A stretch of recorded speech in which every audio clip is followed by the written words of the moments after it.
नमस्कार, मैं हूं सौरभ शर्मा।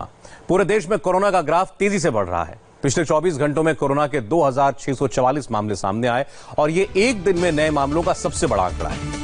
24 घंटों में 83 लोग कोरोना से अपनी जान भी गंवा चुके हैं। यानी लॉकडाउन के एक्सटेंशन के बावजूद कोरोना का मीटर लगातार हाई है। ऐसे में सवाल उठता है कि कोरोना आखिर काबू में आएगा कैसे।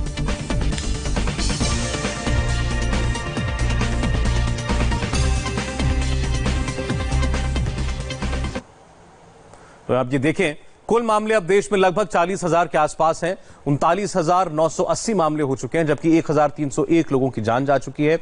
10,633 लोग रिकवर भी हो चुके हैं। यानी लगभग 40,000 में से 10,000 लोग रिकवर होकर भी अपने घरों को वापस जा चुके हैं। ये भी एक स्वस्थ आंकड़ा है। रिकवरी रेट भारत का लगातार बढ़ रहा है। 26% के आसपास भारत का रिकवरी रेट जारी है। और अब देखते हैं पिछले 24 घंटों में जो मामले सामने आए हैं। कुल 2,644 मामले सामने आए, जबकि 83 लोगों की मौत हुई है और 682 लोग इन 24 घंटों के दरमियान ठीक भी हुए हैं। दिल्ली से इस वक्त एक डराने वाली खबर आ रही है। आपको बता दें, दिल्ली में सीआरपीएफ का हेडक्वार्टर सील कर दिया गया है। सीआरपीएफ के स्पेशल डीजी के पीए में कोरोना की पुष्टि होने के बाद हेडक्वार्टर को सील किया गया। कोरोना की पुष्टि के बाद पीए और उनके परिवार को क्वारंटीन कर दिया गया। सीआरपीएफ के मुख्यालय का कल सैनिटाइजेशन होगा। वहीं एक ड्राइवर में भी कोरोना की पुष्टि हुई है, जो सीआरपीएफ के जवानों को मुख्यालय ले जाता आता है। आपको बता दें कि अब तक सीआरपीएफ के कुल 144 जवानों में कोरोना की संक्रमण की पुष्टि हुई है। वहीं एक जवान कोरोना की वजह से अपनी जान भी गंवा चुका है। इस समय कुल मिला के सीआरपीएफ में 144 कोरोना पॉजिटिव के केस हो चुके हैं। स्पेशल डीजी पर्स उनके प्राइवेट असिस्टेंट को भी कोरोना पॉजिटिव हुआ। उसके बाद से लेकर अभी तक सीआरपीएफ के इस हेडक्वार्टर को, जो कि सीजीओ कॉम्प्लेक्स के अंदर है, उसको सील कर दिया गया। जहां पर उनकी गाड़ी लगी होती है, उस एरिया को पूरी तरीके से क्वारंटाइन किया गया। और सीनियर ऑफिशियल्स के मुताबिक अब सोमवार को इस पूरे एरिया को सैनिटाइज किया जाएगा। आप ठीक सामने तस्वीरों में देखें तो ये सीआरपीएफ का हेडक्वार्टर है। इस हेडक्वार्टर के चारों तरफ अब सैनिटाइजेशन किया जाएगा और साथ में फ्यूमिगेशन प्रोसेस के तहत इस पूरी बिल्डिंग को एक बार फिर से सैनिटाइज करने के बाद यहां पर जो अधिकारी और साथ में जो ऑप्स कंट्रोल रूम और जो ऑफिसर्स जवान हैं वो दोबारा आ सकेंगे। वहीं दूसरा मामला अजमेरी गेट के एक सीआरपीएफ के ड्राइवर का है, जो कि गाड़ी लेकर रेगुलर बेसिस पे यहां पर आता था। वो भी कोरोना पॉजिटिव है। इनको नरेला के क्वारंटाइन सेंटर में भेजा गया है। यहां तक कि एहतियात के तौर पर इनके परिवार के लोगों को भी कोरोना टेस्टिंग की गई है और फिर इनको आइसोलेशन में रखा गया है। सबसे पहले सीआरपीएफ की 31वीं बटालियन के करीबन 135 की संख्या में कोरोना पॉजिटिव जवान थे। शुरुआत वहीं से हुई और जो सबसे पहले संक्रमित हुआ उनका इलाज इस समय एलएनजेपी हॉस्पिटल में चल रहा है और प्लाज्मा थेरेपी की जा रही है। उसके साथ साथ अब ये संख्या सीआरपीएफ में कुल मिला के 144 के लगभग बढ़ गई है। सीआरपीएफ के सीनियर ऑफिशियल्स के मुताबिक अब सैनिटाइजेशन प्रोसेस के साथ खासतौर पे इस बिल्डिंग में स्पेशल डीजी पर्स के कांटेक्ट में और उनके प्राइवेट असिस्टेंट के जो कांटेक्ट में आने वाले तमाम लोग हैं, उन सभी की कोरोना टेस्टिंग की जाएगी और फिर उसके बाद ही वो लोग यहां पर आ सकेंगे। लेकिन जो एसओपी है उसके मुताबिक इस पूरे एरिया को कंटेनमेंट जोन घोषित कर दिया गया है। कैमरा पर्सन प्रवीण के साथ मनीष प्रसाद, इंडिया टीवी, दिल्ली। और आज की दूसरी बड़ी खबर भी दिल्ली से ही है। बीएसएफ के 7 जवान कोरोना पॉजिटिव पाए गए हैं। ये सभी दिल्ली पुलिस के साथ ड्यूटी पर तैनात थे। ये जवान जामा मस्जिद चांदनी महल क्षेत्र में दिल्ली पुलिस की मदद के लिए तैनात किए गए थे और ये सभी जवान बीएसएफ की 126वीं बटालियन और 178वीं बटालियन से थे। इन्हें नोएडा के सीएचएन रेफरल हॉस्पिटल में भर्ती किया गया है।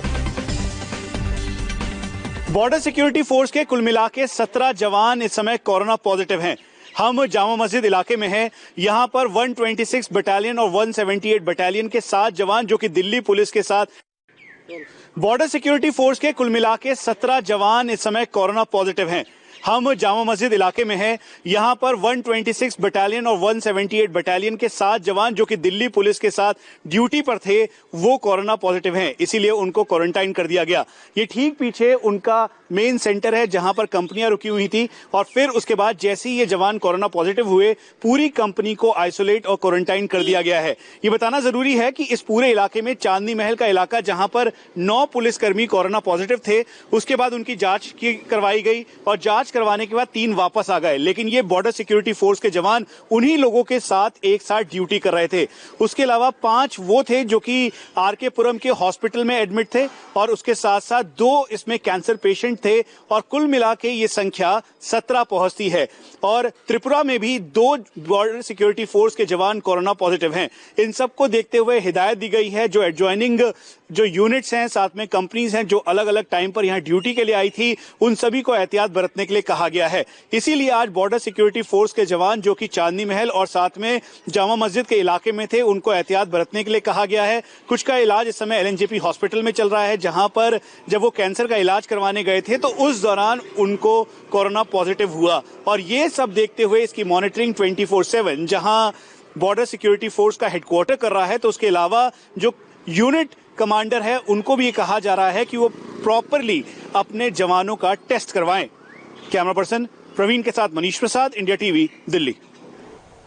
और कोरोना की टेंशन से दूर एक अच्छी तस्वीर भी दिल्ली में आज देखने को मिली। कोरोना मरीजों को ले जाने वाले एम्बुलेंस ड्राइवर ने अपने जोश को कायम रखने के लिए आज डांस किया। देखिए अतुल भाटिया की एक रिपोर्ट। जब पूरा देश जो है वो कोरोना संक्रमण से जूझ रहा है, उस समय ये जो एम्बुलेंस चलाने वाले लोग हैं वो किस तरीके से डांस कर रहे हैं आप देख सकते हैं यहाँ पर। और सबका जो एनर्जी बूस्टअप करने के लिए ऐसा कराया जा रहा है।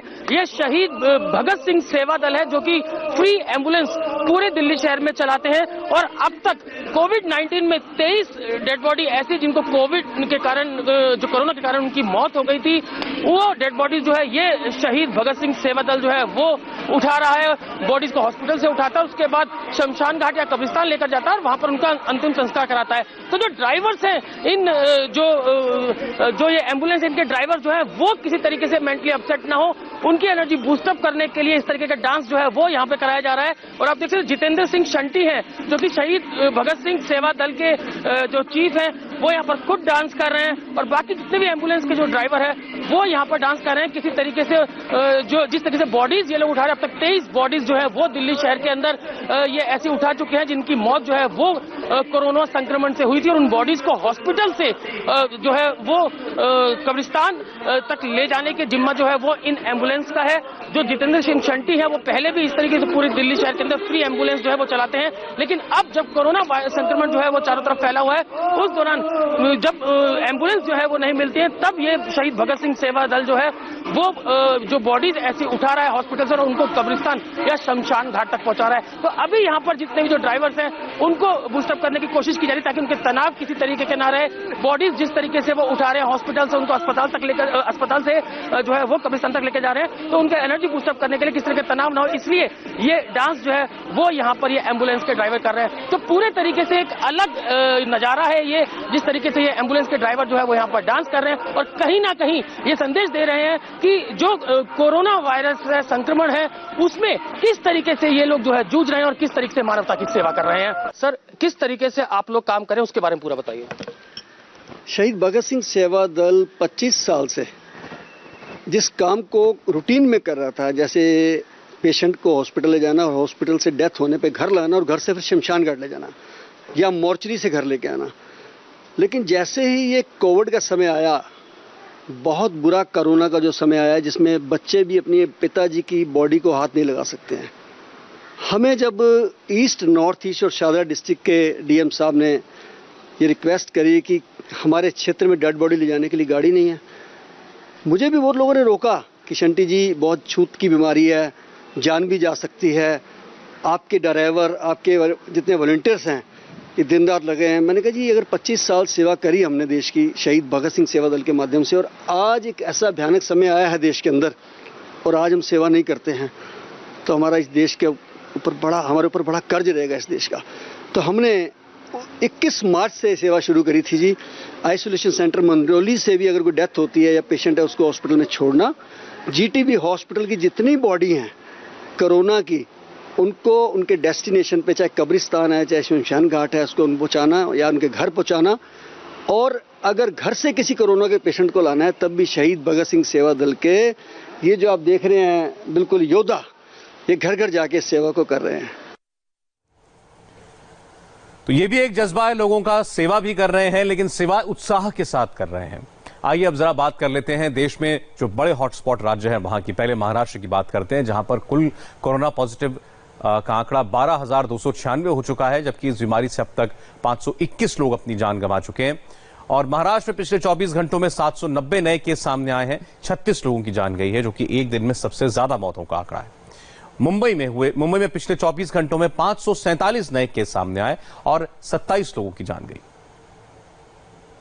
पिछले 24 घंटों में महाराष्ट्र में 790 कोरोना संक्रमण के नए मामले सामने आए हैं, जबकि 36 लोगों की मौत हो चुकी है। एक दिन में कोरोना संक्रमण से मरने वालों का यह सबसे बड़ा आंकड़ा है। इसके साथ ही महाराष्ट्र में कोरोना बाधितों का आंकड़ा 12,000 के पार पहुंच गया है। फिलहाल राज्य में कुल कोरोना संक्रमित मरीजों की संख्या 12,296 है, जबकि मरने वालों का आंकड़ा 500 के पार पहुंच गया है। सिर्फ मुंबई की बात करें तो यहां पर पिछले 24 घंटों में 547 नए केसेस सामने आए हैं, जबकि कोरोना से मरने वालों का आंकड़ा यहां पर 300 के पार पहुंच गया है। राहत की बात यही है कि इलाज के बाद ठीक होने वाले कोरोना मरीजों की संख्या 2,000 तक पहुंच गई है। आज लॉकडाउन 2 का आखिरी दिन है। कल से लॉकडाउन 3 की शुरुआत हो रही है। सरकार का कहना है कि अगले 2 हफ्ते लोग यूं ही संयम बनाकर रखे, तभी कोरोना को हराया जा सकता है। कैमरामैन संतोष पालवनकर के साथ Dinesh Maurya, India TV, Mumbai. Asia के सबसे बड़े स्लम धारावी में कोरोना के अब तक 496 मामले आ चुके हैं। 18 लोगों की मौत हो चुकी है और 24 घंटों में धारावी में 89 पॉजिटिव केस सामने आए हैं, जो कि एक डराने वाला आंकड़ा है। पिछले 24 घंटों में धारावी में कोरोना संक्रमण के 89 नए मामले सामने आए हैं। इसके साथ ही धारावी में कुल कोरोना बाधित मरीजों की संख्या बढ़कर 496 हो गई है, जबकि 18 लोगों की अब तक मौत हो चुकी है। प्रशासन की तमाम कोशिशों के बावजूद भी धारावी में संक्रमण कम नहीं हो रहा है और इसीलिए बीएमसी अब सबसे ज्यादा जोर टेस्टिंग और कॉन्टैक्ट ट्रेसिंग पर दे रही है। जिन जिन इलाकों से कोरोना मरीज मिल रहे हैं, उन कोरोना मरीजों के संपर्क में आए हाई रिस्क कॉन्टैक्ट को युद्ध स्तर पर ढूंढा जा रहा है। प्रशासन का कहना है कि अब तक 72,000 से ज्यादा लोगों का सर्वे और स्क्रीनिंग धारावी में हो चुका है। इसके अलावा 300 से ज्यादा प्राइवेट क्लिनिक्स को धारावी में खोलने की इजाजत दी गई है, ताकि अगर किसी भी व्यक्ति को किसी भी तरह का लक्षण दिखाई दे तो तुरंत जाकर डॉक्टर से मिले और सही वक्त पर कोरोना संदिग्ध मरीजों की पहचान हो सके। प्रशासन का कहना है कि सामाजिक दूरी का पालन न हो पाना एक बड़ी वजह है धारावी में संक्रमण बढ़ने की, और इसीलिए अब लोगों को घरों तक राशन पहुंचाया जा रहा है ताकि वो अपने घरों में ही रहे। प्रशासन का कहना है कि अगर सामाजिक दूरी का सही तरह से पालन किया गया तब धारावी में कोरोना को हराया जा सकता है, और इसीलिए अब चूंकि 2 हफ्तों के लिए लॉकडाउन बढ़ा दिया गया है, तो प्रशासन की तरफ से लगातार लोगों से विनती की जा रही है कि लोग अपने घरों में रहे, घरों से बाहर ना निकले। जो सरकार के नियम कानून है उसका पालन करें, क्योंकि लोगों का अगर साथ मिलता है तभी धारावी में कोरोना को खत्म किया जा सकता है। कैमरामैन संतोष पालवनकर के साथ दिनेश मौर्य, इंडिया टीवी, मुंबई। तो मुंबई भले ही देश का एक हॉटस्पॉट बना हुआ है, लेकिन यहां के लोग न ही लॉकडाउन का ठीक तरीके से पालन कर रहे हैं और न ही सोशल डिस्टेंसिंग का ख्याल रख रहे हैं।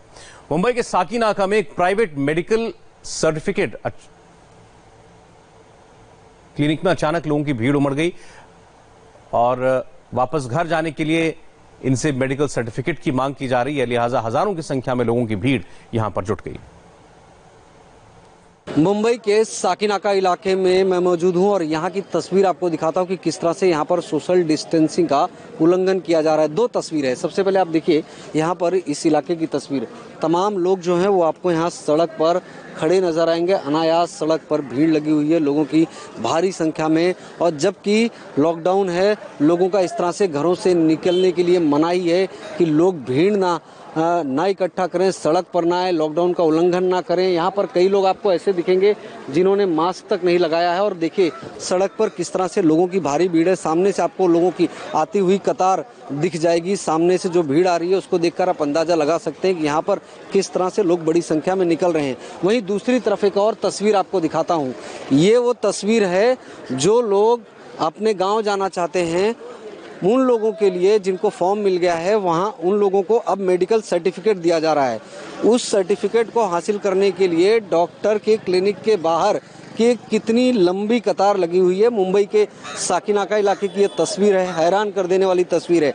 हजारों की संख्या में लोग सिर्फ और सिर्फ जो हैं डॉक्टर के क्लिनिक के बाहर खड़े हैं। आप देखिए इन तस्वीरों को, ये डॉक्टर का क्लिनिक है मुंबई के साकिनाका इलाके में, डॉक्टर नाइक का, और उनके क्लिनिक के बाहर किस तरह से बड़ी संख्या में लोग खड़े हैं। हालांकि यहाँ पर लोग जिस तरह से खड़े हैं वो कहीं ना कहीं लॉकडाउन के उल्लंघन होता है, क्योंकि नजदीक खड़े एक दूसरे से, बाकायदा उनको लगातार समझाया जा रहा है, बताया जा रहा है। मुंबई के कई इलाकों में इस तरह की तस्वीरें सामने आ रही है जो वाकई बेहद हैरान कर देने वाली है कि लोग जो हैं फॉर्म लेने के नाम पर, मेडिकल सर्टिफिकेट लेने के नाम पर सोशल डिस्टेंसिंग का उल्लंघन कर रहे हैं। कैमरामैन सुनील कंकरियाल के साथ राजीव सिंह, इंडिया टीवी, मुंबई। और अब देश के सबसे बड़े राज्य यूपी की। यूपी में कोरोना के 2487 केस हैं। इस बीमारी से 43 लोगों की जान जा चुकी है, जबकि 689 लोग ठीक होकर अपने घर लौट चुके हैं। यूपी में तबलीगी जमात के लोग अभी भी कोरोना स्प्रेडर बने हुए हैं। लखनऊ के सबसे बड़े हॉटस्पॉट से देखिए रुचि कुमार की रिपोर्ट। लखनऊ का ये कैंट थाने का इलाका है और शहर का सबसे बड़ा हॉटस्पॉट है। इस इलाके में कोरोना पॉजिटिव मरीजों की तादाद 100 के पार चली गई है। बड़ी बात यह है कि ये 100 के पार जो संख्या गई है, ये 12 जमातियों ने इतना कोरोना फैलाया है। हमारे पीछे जो आपको ये मस्जिद दिखाई दे रही है, ये अलीजान मस्जिद है और यहाँ पर 12 जमाती आकर रुके हुए थे। वो मस्जिद से निकले नहीं, बाद में पुलिस वालों ने उनको मस्जिद से निकाला और जब उनका टेस्ट कराया गया तो वो सभी जमाती 12 कोरोना पॉजिटिव पाए गए। उसके बाद जो मस्जिद में 4 लोग थे उनको कोरोना हुआ। इस मस्जिद के पास के घरों से जो लोग उनको खाना लेके जाते थे उनको कोरोना हो गया। जो नमाज पढ़ने जाते थे उनको कोरोना हुआ। फिर वो अपने घर आए, घर वालों को कोरोना हो गया। जो आसपास की दुकानें हैं, आगे चौराहा है, वहाँ राशन की दुकान है, लेकिन राशन के दुकान का जो मालिक था और उसके यहाँ जो काम करने वाला था वो यहीं पे मस्जिद के पास रहता था, उनको कोरोना हो गया। उनके परिवार के लोगों को कोरोना हो गया। और इस इलाके में जो मरीज आए कोरोना के, उसके बाद यहाँ से थोड़ी सी दूरी पर तोपखाना जगह है, वहाँ के कुछ लोग यहाँ की दुकानों से सामान खरीदने आए और वहाँ भी करीब 10 लोगों को कोरोना हो गया। तो लखनऊ का ये जो बड़ा हॉटस्पॉट है, यहाँ पे 12 जमातियों ने कोरोना पॉजिटिव मरीजों की संख्या 100 के पार पहुँचा दी। कैमरामैन राजीव राय के साथ रुचि कुमार, इंडिया टीवी, लखनऊ। लखनऊ की तरह भोपाल में भी कोरोना के मामले तेजी से बढ़ रहे हैं। मध्य प्रदेश के रायसेन में कोरोना का ग्राफ बढ़ने की वजह सुपर स्प्रेडर को बताया जा रहा है। कैसे 3 जमातियों की गलती से रायसेन में 55 लोग कोरोना पॉजिटिव हो गए, देखिए अनुराग अमिताभ की रिपोर्ट। मध्य प्रदेश के सबसे बड़े रेड जोन में शामिल रायसेन में भी कोरोना संक्रमण की चेन सुपर स्प्रेडर के जरिए फैली। रायसेन के 55 संक्रमित लोगों में 3 सुपर स्प्रेडर के जरिए ये पूरा संक्रमण फैला। सबसे बड़ा जो सुपर स्प्रेडर सामने आए वो थे जमाती। दरअसल 30 मार्च तक रायसेन में देश के विभिन्न हिस्से से आए गए 80 जमातियों को रायसेन की एक दरगाह में रखा गया, क्वारंटाइन सेंटर में। इस क्वारंटाइन सेंटर के जो रिजल्ट थे जब 13 तारीख को आए तो उसमें से 2 जमाती पॉजिटिव निकले। यहीं से इस चेन की शुरुआत होती है। 20 अप्रैल को जब दूसरी रिपोर्ट आई तो तकरीबन 16 और जो जमाती हैं वो पॉजिटिव निकले। इसी चेन को आगे बढ़ते बढ़ते तकरीबन 5 दिन लगे और इन्हीं जमातियों के साथ जो परिवार वाले शामिल थे उनमें से 10 लोग जो हैं वो 10 परिवार वाले भी जो है कोरोना संक्रमण का शिकार हुए। तो 55 लोगों में से जो 40 जो लोग थे वो जमाती थे। जब इन 22 जमातियों का जो क्वारंटाइन सेंटर में थे, जब इनकी पॉजिटिव रिपोर्ट आई, उनमें से जो 11 लोग थे वो रायसेन जिले के पास के एक अल्ली गांव के निवासी थे। जब स्वास्थ्य विभाग की टीम 23 तारीख को वहां पर अल्ली गांव के लोगों की जांच करने पहुंची, तब जो गांव वाले हैं उन्होंने स्वास्थ्य विभाग की टीम को भगा दिया। हालांकि 2 दिन बाद जब दोबारा स्वास्थ्य विभाग की टीम वहां पहुंची और फिर से जब सैंपल लिए गए और जब सैंपल का नतीजा आया तो उसमें से 8 लोग और अल्ली गांव के जो विभिन्न जमातों में रहकर अल्ली गांव वापस आए थे वो भी कोरोना संक्रमित पाए गए। तो रायसेन में जो 55 लोग कल की तारीख तक कोरोना संक्रमित पाए जा चुके हैं उनमें से 40 लोग, अगर 30 जमाती जो देश के विभिन्न हिस्से से आए थे और उनके जरिए संक्रमण की जो चेन है उनके परिवार के 10 लोगों तक भी फैली। और अभी इन्हीं जो क्वारंटाइन सेंटर में जो जमाती अभी रखे गए हैं क्वारंटाइन के लिए, 22 लोगों की और रिपोर्ट आनी बाकी है। यानी माना जाए तो ये सुपर स्प्रेडर की जो चेन है वो और लंबी होने की भी उम्मीद जताई जा रही है। आइए अब जरा बिहार का हाल आपको दिखाते हैं। बिहार में कोरोना विस्फोट जारी है और हॉटस्पॉट्स की संख्या भी लगातार बढ़ रही है। पटना का एक अस्पताल कोरोना विस्फोट का शिकार हो गया है। पटना के IGIMS हॉस्पिटल में 15 डॉक्टरों समेत कुल 60 लोग क्वारंटीन में हैं, जिनकी जांच रिपोर्ट का इंतजार है। अस्पताल में इलाज कराने आए 20 लोग कोरोना संक्रमित पाए गए हैं। देखिए नीतीश चंद्र की रिपोर्ट। पटना में हॉटस्पॉट लगातार बढ़ते जा रहे हैं। इनकी संख्या अब 13 हो गई है, लेकिन पिछले 48 घंटे में जो नया हॉटस्पॉट बना है वो बिल्कुल चौंकाने वाला है। एक अस्पताल ही नया हॉटस्पॉट बन गया है। ये पटना का IGIMS अस्पताल है, एक बड़ा अस्पताल है। यहाँ कोरोना के मरीजों का इलाज तो नहीं होता है, लेकिन दूसरी बीमारियों के सिलसिले में जो मरीज आ रहे हैं उनमें से कई संक्रमित मिल रहे हैं और उनसे संक्रमण दूसरे लोगों तक पहुँच रहा है। अब तक 20 ऐसे मरीज यहाँ कोरोना पॉजिटिव मिल चुके हैं और इन्हीं मरीजों में से 2 मरीजों से 3 मेडिकल स्टाफ भी संक्रमित हो चुके हैं। और जब ये जानकारी मिली तब उसके बाद अस्पताल के 15 डॉक्टर समेत 60 मेडिकल स्टाफ को क्वारंटीन कर दिया गया है।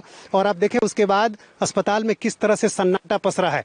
अब 2 दिनों तक लगातार इस अस्पताल में सैनिटाइजेशन का काम किया जाएगा और फ्रेश एडमिशन जो है वो आइसोलेशन वार्ड में वो बंद कर दिया गया है। आइसोलेशन वार्ड में अभी भी 9 मरीज हैं, लेकिन उनको अब शिफ्ट करने की तैयारी है।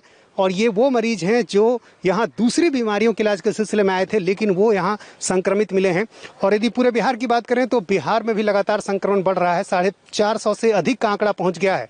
29 जिले संक्रमण की चपेट में आ चुके हैं। केंद्रीय स्वास्थ्य मंत्रालय ने जो लिस्ट जारी की है उसके अनुसार बिहार के 5 जिले रेड जोन में हैं, 13 ऑरेंज जोन में और 20 ग्रीन जोन में हैं। पटना, नालंदा, मुंगेर, सिवान, रोहतास, बक्सर ये वो जिले हैं जो सबसे ज़्यादा प्रभावित हैं और संक्रमण का जो दायरा है वो लगातार बढ़ता जा रहा है। कैमरामैन विनोद कुमार के साथ नीतीश चंद्र, इंडिया TV, पटना।